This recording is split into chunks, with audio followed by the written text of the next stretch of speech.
1절 구약 931페이지에 있습니다. 잠언 18장 14절 21절입니다. 우리 먼저 14절 우리 두 번씩 읽겠습니다. 우리 14절 두 번 읽겠습니다. 같이 읽겠습니다. 시작.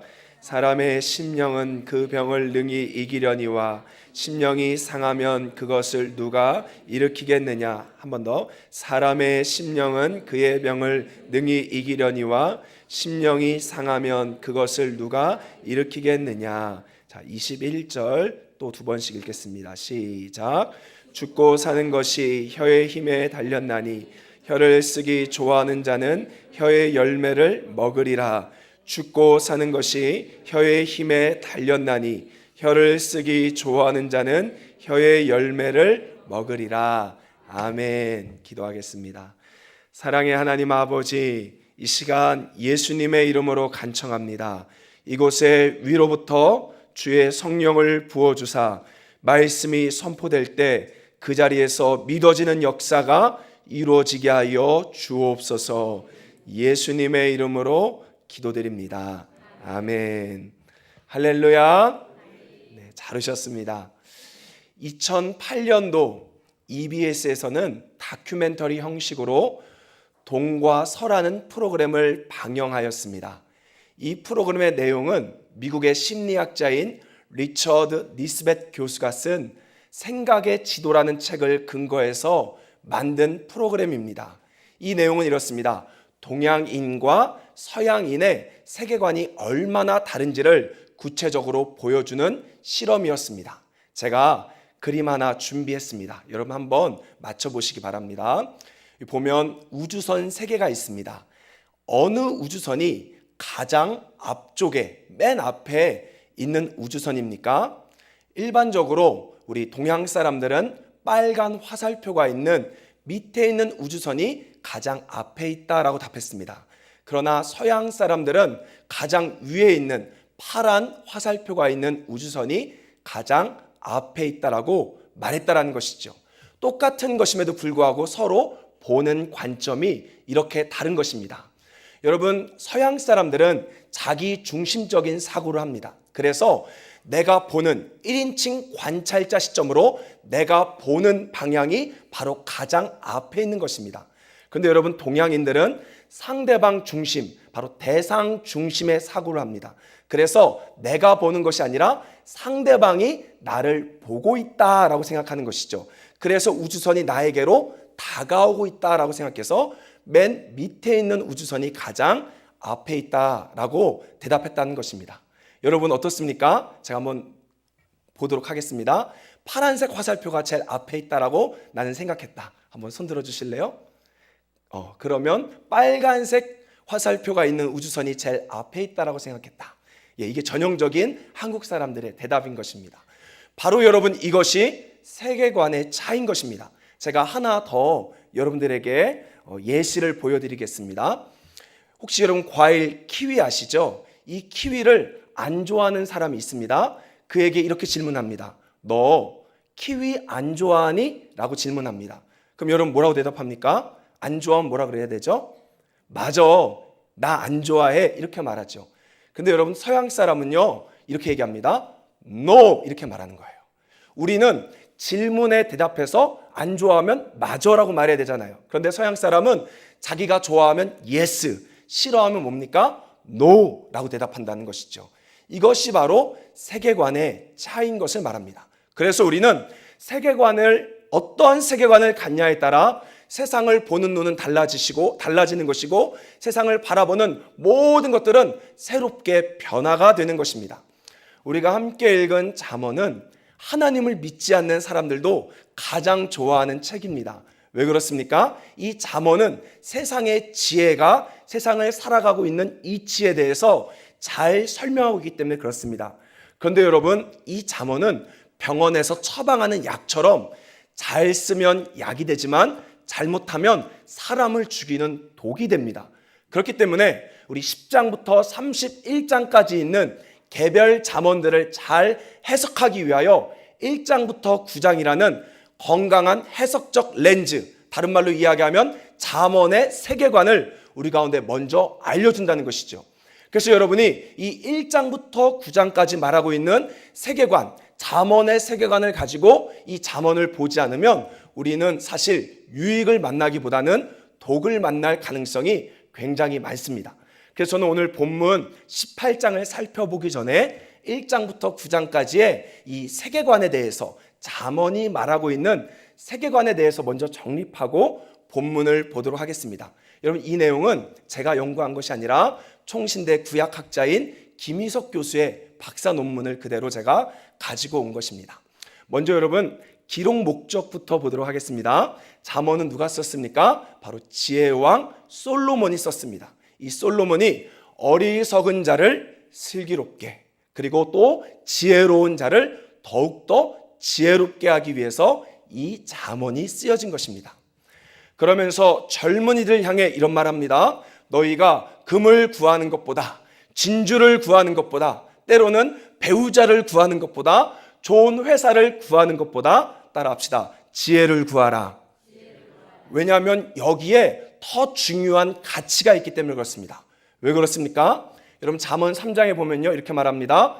지혜의 오른손에는 바로 장수가 있습니다. 건강의 복이 있습니다. 그리고 지혜의 왼손에는 부귀, 재정과 영화로운 부귀, 영화가 있습니다.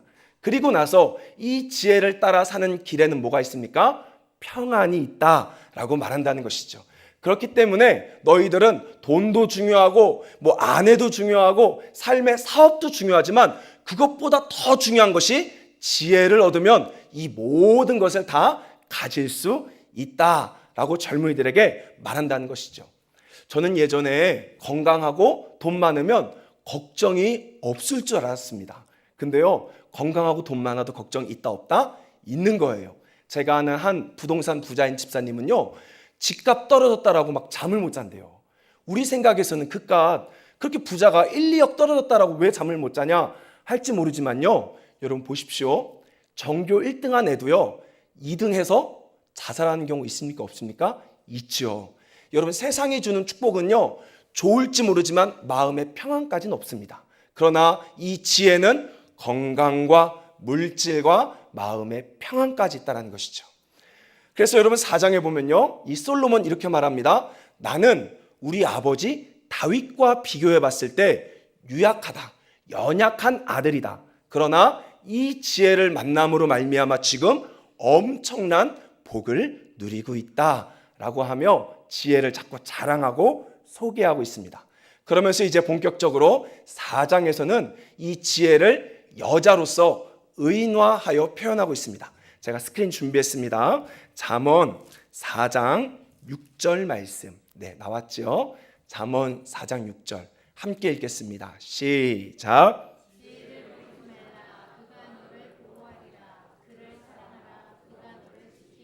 자, 여러분, 여기서 지혜는요, 우리가 아는 히브리어, 따라합시다. 호크마인데요, 히브리어에는 남성과 여성형이 있습니다. 그래서 이 호크마는 여성형인 거예요. 그러면 여러분, 원문 그대로 의역하면 어떻게 됩니까? 지혜를 버리지 말라. 그가가 아니라 누구죠? 그녀가 너를 보호하리라. 그녀를 사랑하라. 그녀가 너를 지키리라. 이렇게 말하는 거예요.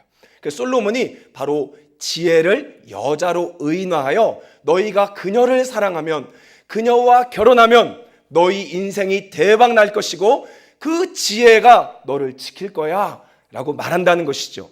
여러분, 잠언 31장에 가면요, 현숙한 여인이 등장합니다. 이 여자는요, 완전 대박이에요. 남자가 일할 필요가 없습니다. 여자가 혼자 일 다 하고요, 밥도 차려주고요, 그리고 동네 사람들에게 잔치도 베풉니다. 그래갖고 이 남자를 최고로서 영광으로 지켜 세우죠. 여러분, 세상에 그런 여자는 없습니다. 이것이 바로 지혜를 의인화하여 설명한 거예요. 그래서 그 아들에게 너가 지혜라는 여자만 만나면 너 인생은 달라질 거야. 꼭 지혜 만나 라고 권면하고 있습니다. 여러분, 혹시 자녀들 중에 우리 부모 입장에서 답답한 자녀들 있지 않습니까? 신앙적으로 봤을 때 저러면 안 되는데 하는 자녀들 있지 않습니까?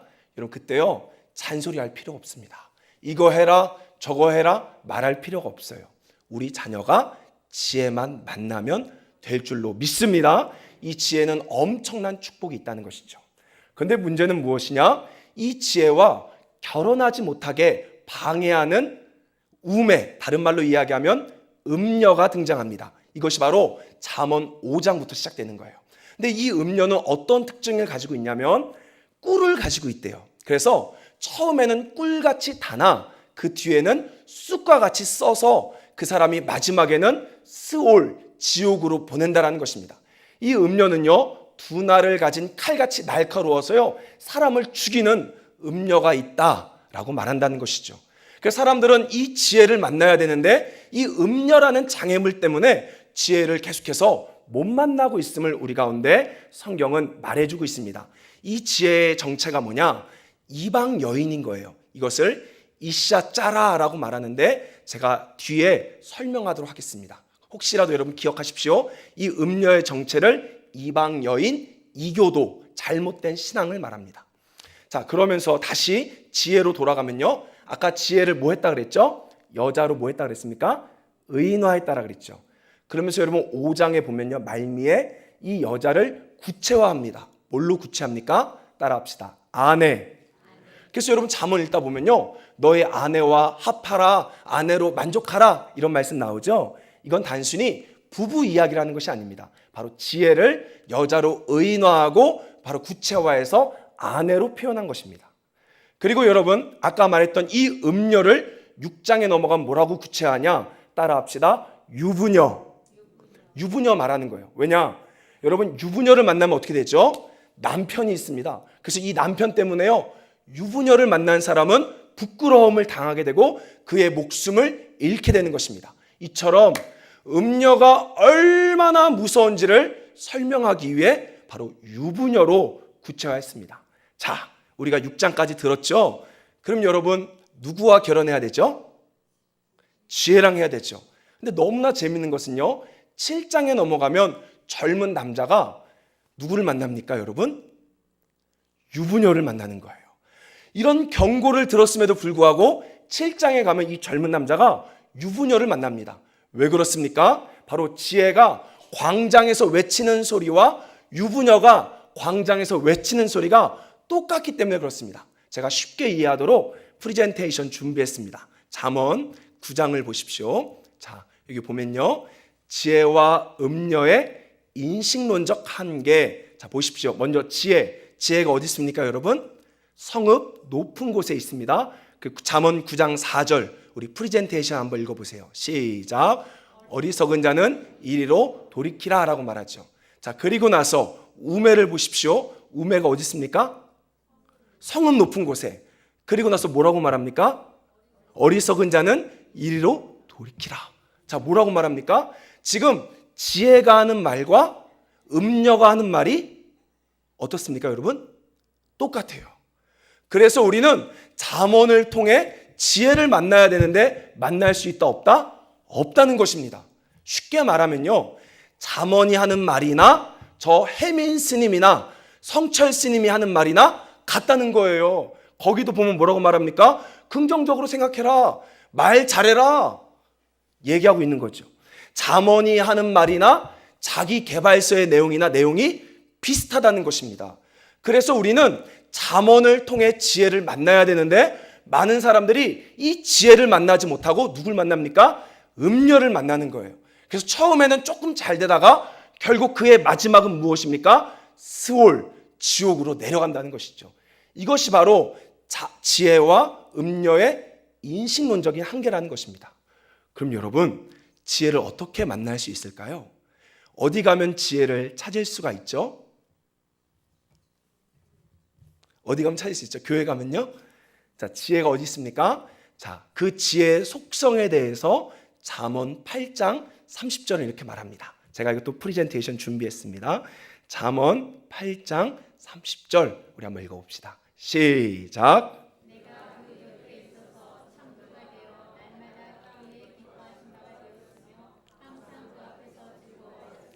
자, 내가 이게 누구죠? 지혜입니다. 그의 곁에가 누구죠? 따라합시다. 창조주 하나님. 자, 지혜가 어디 있습니까, 여러분? 창조주 하나님 옆에 있다는 것이에요.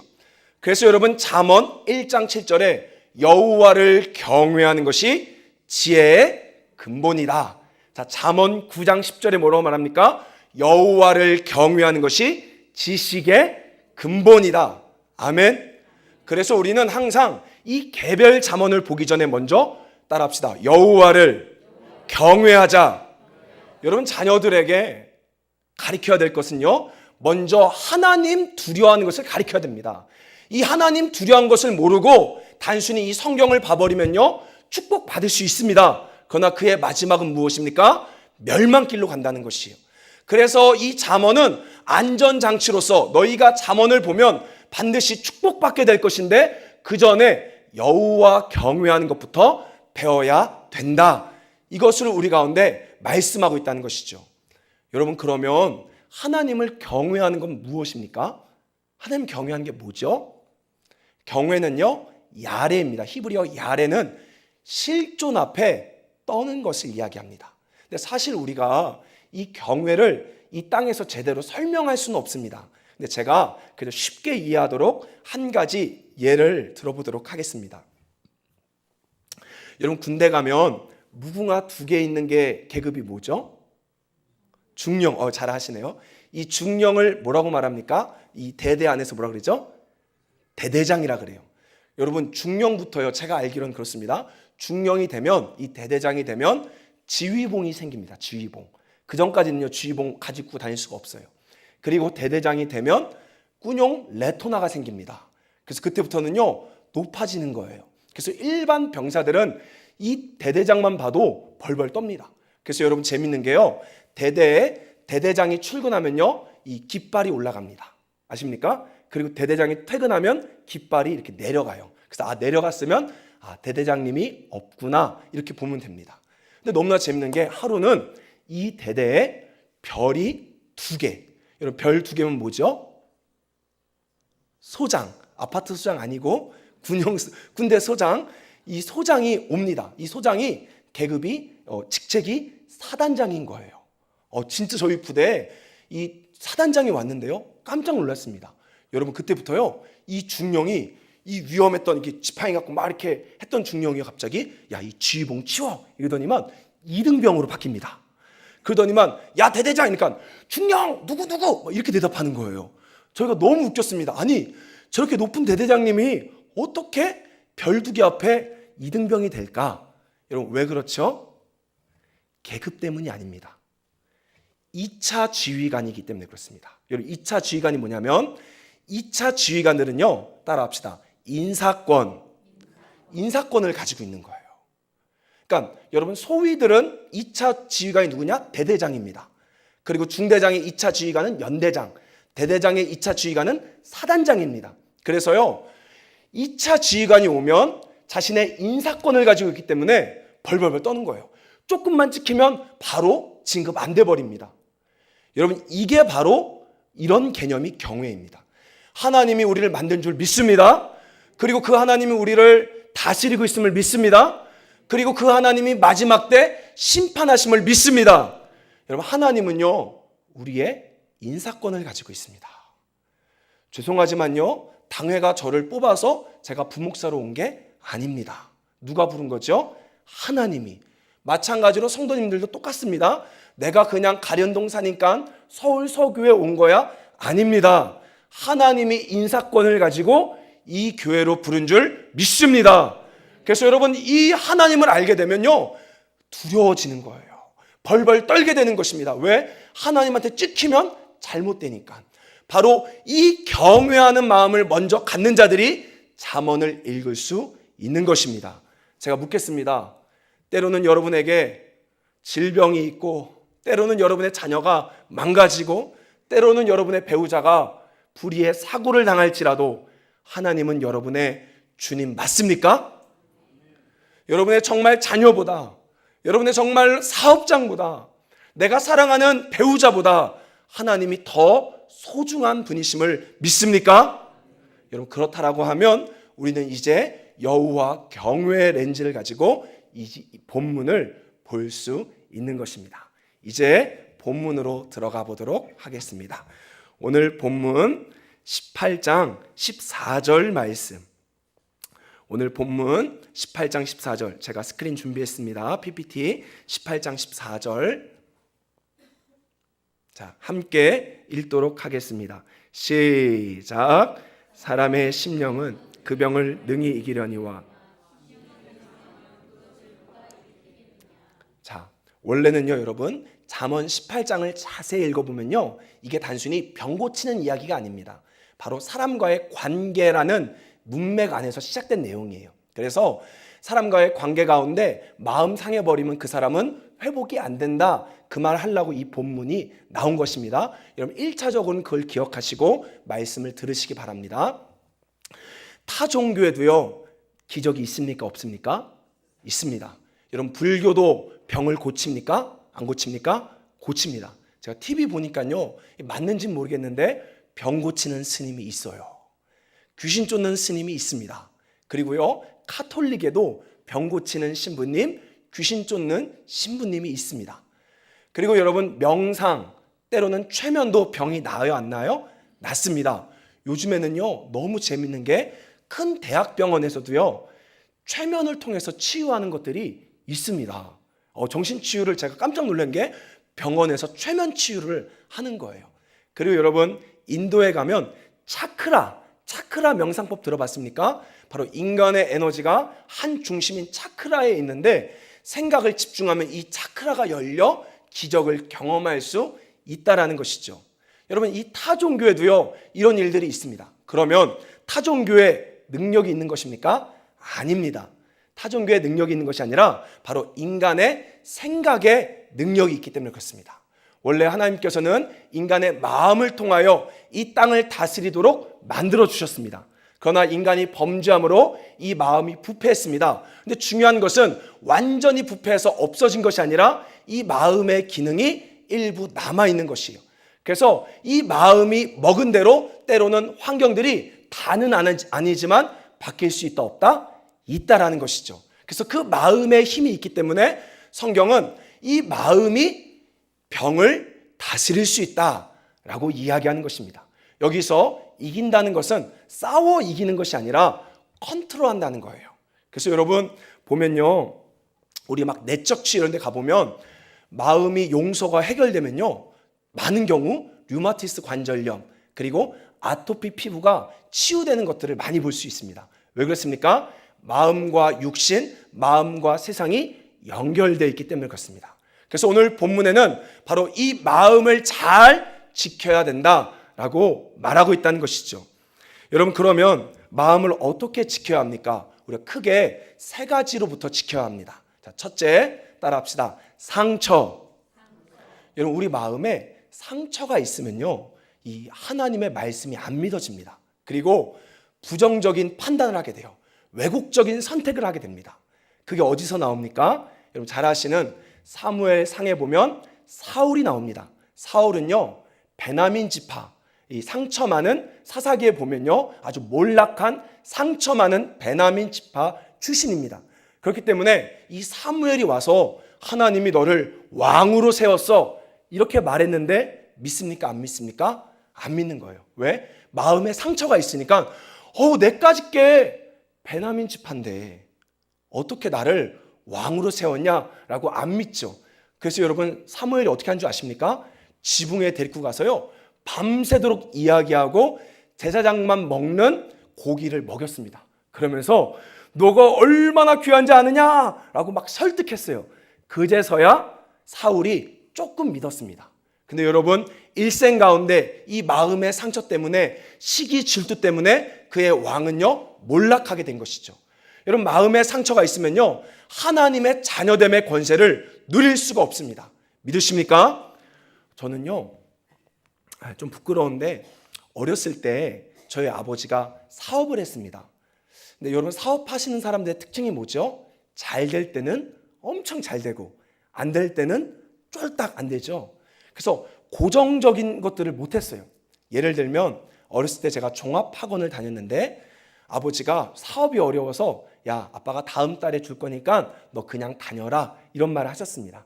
그래서 그 말을 믿고 선생님한테 말하고 다음 달까지 그냥 다녔어요. 근데 갑자기 아버지가 또 말씀하는 겁니다. 내가 너에게 돈을 줄 수가 없다. 아들아, 그냥 이제 선생님한테 죄송하다라고 하고 학원에서 나와라 라고 말했는데, 제가 그때 학원 선생님한테 그 말을 참아 못하고 학원을 도망쳤습니다. 그래서 그 학원 근처를 어렸을 때 간 적이 없어요. 갈 수가 없는 것입니다. 그리고 나서 제가 이제 성인이 돼서 결혼하고 나니까 제 아내는 신뢰할 만한 부모님 밑에서 자라왔고, 저는 아버지를 신뢰하지 못하고 자라와서 돈 때문에 싸우는 거예요. 제 아내는 당장 돈이 없어도 하나님이 주신다라는 믿음이 있는 거예요. 근데 저는요, 당장 내 손에 돈을 안 받으면 하나님이 주시겠다 아무리 말해도 그게 안 믿어지는 거죠. 왜? 어렸을 때 한번 우리 아버지한테 속아봤으니까, 우리 아버지한테 상처받아봤으니까. 그래서 저는요, 아내한테 안 돼, 돈이 들어오고 우리 헌금하자, 돈이 들어오고 해야지, 돈 없이 믿음으로 먼저 헌금? 난 안 돼. 근데 제 아내는 그렇게 자라오지 않은 거예요. 건강한 가정에서 자라오니까 아니야, 그냥 드리자 해서요, 맨날 싸우는 거예요, 저희가. 여러분 마찬가지입니다. 우리의 상처 때문에요, 내가 너에게 복을 줄 거야, 내가 너를 지킬 거야 하는 말이 안 믿어지는 것이죠. 여러분, 그러면 어떻게 해야 됩니까? 그래서 시편 62편 8절에 보면요, 이렇게 말합니다. 백성들아, 시시로 하나님을 의지하고, 따라합시다, 그의 앞에서 마음을 토하라. 여러분, 여기 보면요, 영어 성경에 pour out입니다. pour out은요, 단순히 바깥으로 쏟아내다는 말이 아닙니다. 이 out은요, 완전이라는 뜻을 가지고 있어요. 바로 내 마음에 있는 모든 상처를 하나님께 토설하라, 하나님께 토해야 된다라고 말했다는 것이죠. 여러분, 신앙은요, 참는 게 아닙니다. 신앙은요, 버티는 게 아닙니다. 성경에 보면요, 다윗이 사울을 억지로 참지 않았습니다. 늘 하나님 앞에 토설한 거예요.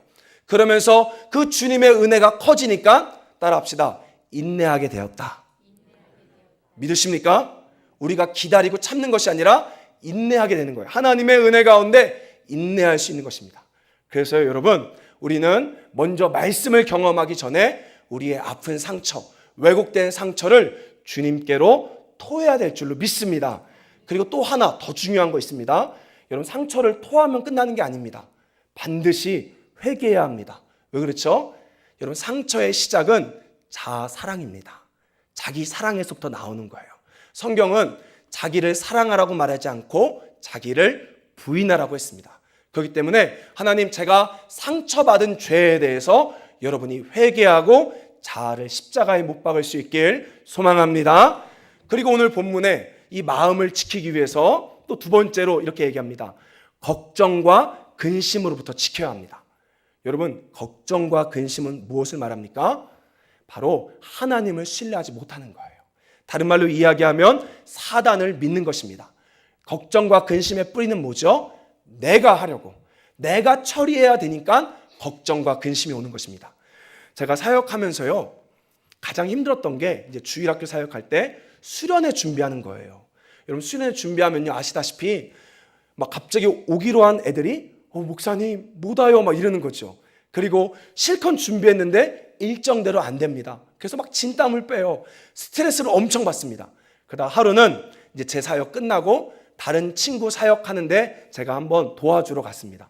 그런데요, 애들이 안 오고 일정대로 안 되는데 제 마음이 얼마나 편한지요. 왜? 내 사역 아니니까. 그래서 제가 그때부터요, 그 친구를 막 위로하기 시작하는 거예요. 야, 괜찮아. 오늘 하나님이 역사하려고 일부러 마귀가 흔드나 보다. 마음 편안히 먹어. 막 이러는 거예요. 왜 그렇습니까? 내가 주인이 아니기 때문에 그런 것입니다. 여러분, 만약에 염려와 근심이 여러분 삶 가운데 있습니까? 이거 어떻게 해결해야 되지? 이 빚을 어떻게 청산해야 되지? 이 몸을 어떻게 회복해야 되지? 여러분, 그 뿌리가 뭐라고요? 내가 주인 됐기 때문에 그래요. 성경이 이렇게 말합니다. 따라합시다. 너희 염려를 하나님께 맡겨라. 여기서 맡기는 건요, 던지라는 거예요. 내 문제 아닌 겁니다. 여러분, 고백하십시오. 주님, 이 문제 제 거 아닙니다. 저는 예수님과 함께 죽었습니다. 예수님, 당신이 가져가세요. 여러분, 하나님께 재물만 드리지 마십시오. 마음만 드리지 마십시오. 여러분의 염려와 근심까지 드릴 수 있길 소망합니다. 그래서 우리는 상처로부터, 걱정과 근심으로부터 이 마음을 지켜야 하는 것입니다. 그리고 또 하나 아주 중요합니다. 설교하는 교역자로부터 마음을 지켜야 합니다. 얼마 전에 우리 목사님 말씀하셨죠. 여러분, 말씀 전하는 사람과 관계가 어려워지면 본인 손해입니다. 왜냐하면 그때부터 설교를 아무리 잘해도 귀에 안 들어옵니다. 막 설교하면요, 속으로 이래요. 너나 잘해라. 이러면서 여러분, 말씀이 은혜가 안 되는 것이죠. 그렇기 때문에 반드시 말씀을 가리키는 자와 여러분 화평할 수 있길 소망합니다. 그래서 성경 첫 번째 잠언은 말합니다. 우리의 마음이 환경을 변화시킬 수 있다. 우리의 마음을 지켜라. 왜 그렇습니까? 잠언 4장 23절에 바로 생명의 근원이 마음에서 나오기 때문에 그렇습니다. 여러분의 마음을 상처로부터, 염려와 근심으로부터, 또 말씀 전하는 목회자로부터 마음을 잘 지키고 관리할 수 있길 예수님의 이름으로 축원합니다. 그리고 이제 두 번째 중요한 잠언의 진리, 오늘 본문 18장 21절 말씀. 우리 18장 21절 같이 읽겠습니다. 시작.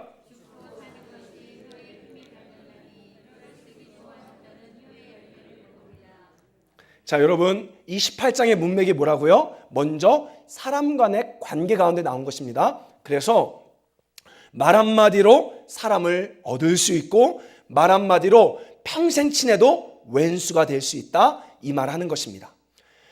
우리 잘 아시다시피 여러분, 야고보서 3장에 보면 말이 뭐라고 말합니까? 세 가지 기능을 얘기합니다. 첫째, 바로 달리는 말을 통제할 수 있는 혀는 바로 제갈, 바로 몸을 통제할 수 있는 능력이다. 둘째, 삶의 수레바퀴, 인생 전체를 불태울 수 있는 능력이 있다. 그리고 셋째, 뭐라고 말합니까? 움직이는 배를 조종할 수 있는 능력이 있다. 이런 말에는요, 바로 그러한 능력이 있는 것입니다. 근데 오늘날 많은 성도들이 저를 포함해서 바로 부정적인 말, 원망, 불평, 또 감사하지 못하는 말 때문에 우리의 산업이 지금 도덕질 당하고 있는 거예요. 제가 익산에 있을 때요, 한 전도사님이 있었습니다. 이분은요, 내공이 보통이 아니에요. 자녀를 4명 키웠고요. 그 다음에 이 시동생 2명, 그래서 6명을 신혼 때부터 키웠습니다. 그리고 아침마다 지금도 놀래지도 않네, 돌솥밥을 해서 먹여요. 남편을, 가족들에게. 그리고 이 전도사님은 총신대 원우 회장까지 했습니다. 제가 거짓말하는 게 아니에요. 이분이 우리 박 목사님 사돈입니다. 사돈. 저랑 그런 관계인데 이 전도사님이요, 얘기를 들어보면 너무 은혜가 많아요. 막 자식들이 정말 자기가 등록금 주지도 않았는데 애들이 스스로 막 잘합니다. 그래서 제가 물어봤어요. 전도사님, 어떻게 전도사님 삶에는 은혜가 넘칩니까? 이분을요, 제가 2년 동안 지켜봤는데 한 번도 말해서 부정적인 말을 한 적이 없습니다. 항상 볼 때마다 할렐루야 막 이러는 거예요. 원래 자매들은요, 감정 기복이 심하잖아요. 근데 이 전도사님은 늘 항상 할렐루야 할렐루야 하고 다니는 거예요. 그래서 제가 물어봤습니다. 전도사님, 왜 이렇게 전도사님 삶에는 좋은 일이 많습니까? 라고 물어보자 이 전도사님 이렇게 말합니다. 좋아서 감사하다라고 하는 게 아니야. 감사하다라고 말했기 때문에 내 삶이 은혜로워진 거야. 그분이 그 말을 하는 거예요.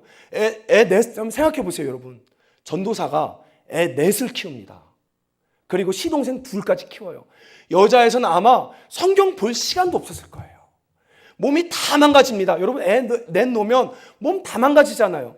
그리고 거기다가 남편 밥 해 먹이고 총신대 가서 사역하고 엄청 힘들잖아요. 근데 이분의 입술에는요, 늘 할렐루야, 감사합니다 주님, 감사합니다, 이 말이 나오는 거죠. 왜 그러냐? 항상 기뻐하라, 쉬지 말고 기도하라, 범사에 감사하라. 그래서 하나님이 감사하라고 했기 때문에 나는 감사하다라고 말하는 거야. 그 말에서 내 삶이 기쁜 거야 라고 이 전사님이 말했다는 것이죠.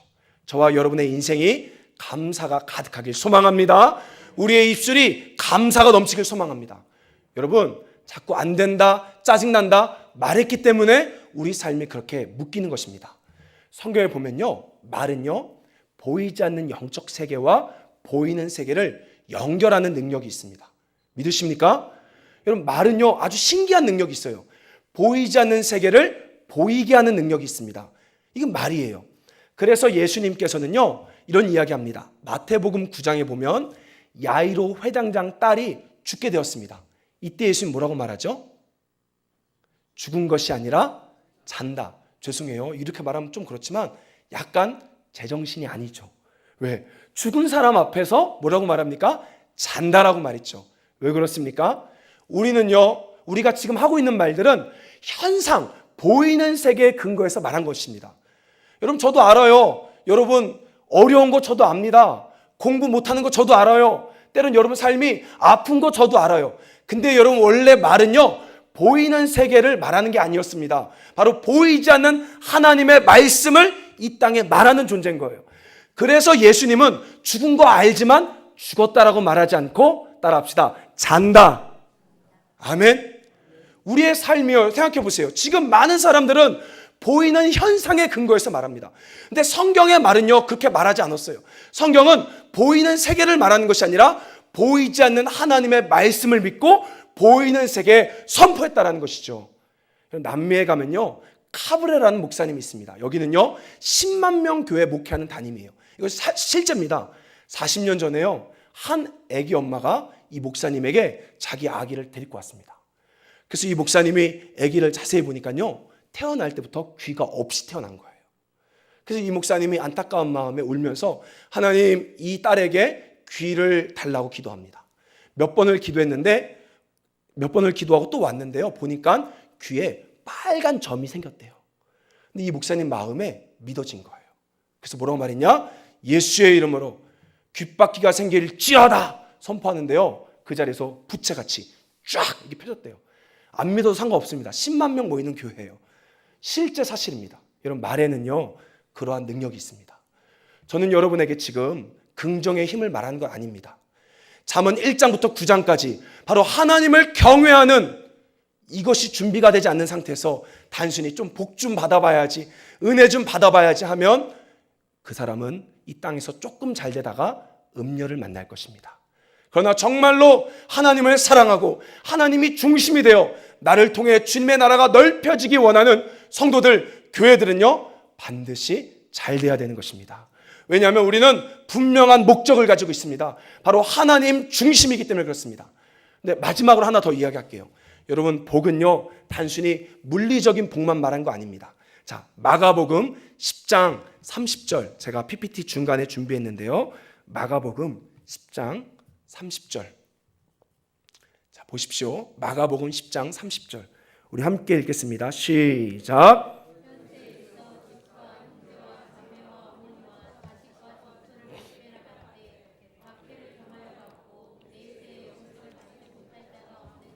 여러분, 이 본문을 잘 기록하세요. 왜냐하면 이게 바로 우리 신앙의 균형을 잡아줍니다. 한국 교회 안에 많은 문제가 있습니다. 어떤 게 있냐? 한쪽은 기복주의예요. 자꾸 복이 단주합니다. 또 반대쪽은요, 고난이 단주 알아요. 그래서 야, 복 뭐가 필요하냐? 죽으면 주님 다 갚아주시는데, 이렇게 말하죠. 근데 예수님 뭐라고 말합니까? 너희가 모든 재산을 다 드리고 복음으로 살아가는 자들에게 두 가지 약속합니다. 첫째, 현세에서 뭐가 있다? 축복이 있대요. 물리적인 반드시 축복이 있습니다. 그런데 뭐가 또 있습니까? 박해도 있는 거죠. 그리고 내세엔 뭐가 있습니까? 영생이 있습니다. 믿으십니까? 그래서 우리는요, 반드시 고난도 받아야 합니다. 그러나 물질적인 축복, 건강의 축복도 있는 줄 믿습니다. 여러분, 이 복을 다 가지고 살아야 되는 것이에요. 이건 예수님이 정리해 주신 것입니다. 그래서 우리의 균형은 바로 현세의 축복, 현세의 고난, 내세의 영광까지 우리는 두루 가져야 된다는 것이죠. 그래서 우리 주님은 아브라함에게 약속한 것처럼 따라합시다. 반드시 내가 너를 축복하리라. 아멘. 여러분, 히브리서 6장 14절에 이렇게 말하죠. 마지막으로 본문 보십시오. 히브리서 6장 14절. 자, 보면요, 맨 마지막 이렇게 말합니다. 이르시되 내가 반드시 너에게 복 주고 복을 주며 너를 번성하게 하고 번성하게 하리라 하였더니. 이 아브라함의 복은 예수를 믿는 우리 가운데 그대로 온 것입니다. 믿으십니까? 로마서 보면 말해요. 바로 이 아브라함의 복은 우리한테 온 것이다. 우리는요, 이미 복받은 존재입니다. 그러므로 우리의 마음을 지키셔야 합니다. 그리고 우리 입으로 고백하셔야 합니다. 하나님 감사합니다. 나에게 하나님의 은혜와 복이 넘칩니다. 라고 고백해야 될 줄 믿습니다. 제가 마지막으로 유재석, 우리 개그맨 유재석이 쓴 노래 가사 하나 여러분 읽어드릴게요. 한번 잘 보세요. 말하는 대로라는 노래 가사입니다. 여러분 아시죠? 유재석이 20살 때는 굉장히 인기가 없었어요. 밥도 굶었습니다. 나 20살 적에 하루를 견디고 불안한 잠자리에 누울 때면 내일 뭐하지? 내일 뭐하지? 걱정을 했지. 두 눈을 감아도 통 잠은 안 오고 가슴은 아프도록 답답해할 때 난 왜 안 되지? 난 왜 안 되지? 되뇌었지. 말하는 대로 말하는 대로. 될 수 있다고 믿지 않았지? 믿을 수 없었지. 마음 먹은 대로 생각한 대로 할 수 있다는 건 거짓말 같았지. 고개를 저었지. 그러던 어느 날 내 마음에 찾아온 작지만 놀라운 깨달음이 내일 뭘 할지 내일 뭘 할지 꿈꾸게 했지. 사실은 한 번도 미친 듯 그렇게 달려든 적이 없었다는 것을 생각해 봤지. 일으켜 세웠지. 내 자신이 말하는 대로 될 수 있다는 걸 눈으로 본 순간 믿어 보기로 했지. 마음 먹은 대로 생각한 대로 할 수 있다는 걸 알게 된 순간 고개를 끄덕였지. 마음 먹은 대로 생각한 대로 말한 대로 될 수 있다는 걸. 유재석이요, 말을 바꾸고 나서부터 자신의 삶이 열렸다라고 자신의 자서전을 말한 것입니다. 여러분 우리는 말하는 대로 되는 것이 아니라 따라합시다. 말씀대로 이루어진다. 하나님 말씀했습니다. 반드시 내가 너를 축복하리라. 반드시 내가 너를 복되게 하리라. 기도하겠습니다. 우리의 인사권을 가지신 하나님, 이 시간 주님의 말씀을 믿고 인내하며